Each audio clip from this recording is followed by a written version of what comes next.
দীর্ঘ পরিকল্পনার পর আমাদের কাজ শুরু হয়ে গেল।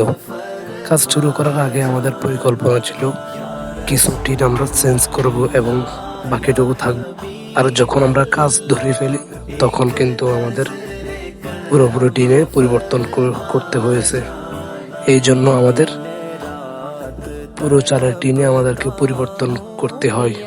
কিছু কিছু ক্ষেত্রে আমরা টিন শর্ট খাওয়ার কারণে আমরা পুরোপুরি পরিবর্তন করতে পারি নাই, যার কারণে আমাদের কাজ এতটুকুই পর্যন্ত ধাবিত হয়েছে। তো পরবর্তী আপডেট আপনাদেরকে দেখাবো।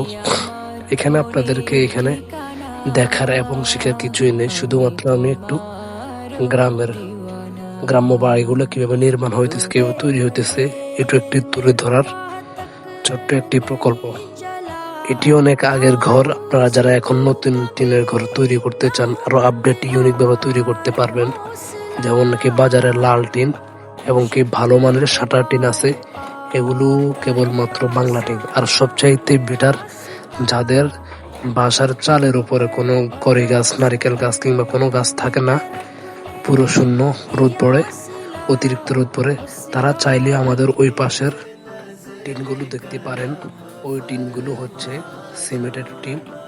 এগুলোতে যদি গরম হয়ে যায়, ওখানে পানি ডাললে অটোমেটিকলি ঠান্ডা হয়ে যাবে। অতএব আপনারা যারা পারেন এগুলো অ্যাডজাস্ট করে নেবেন, তাহলে আমার পরিকল্পনা মতে, আমার সিদ্ধান্ত মতে এটি ভালো হবে এবং টেকসই দিবে। তো আজকের ভিডিওটা এ পর্যন্ত। সকলে ভালো থাকবেন, সুস্থ থাকবেন।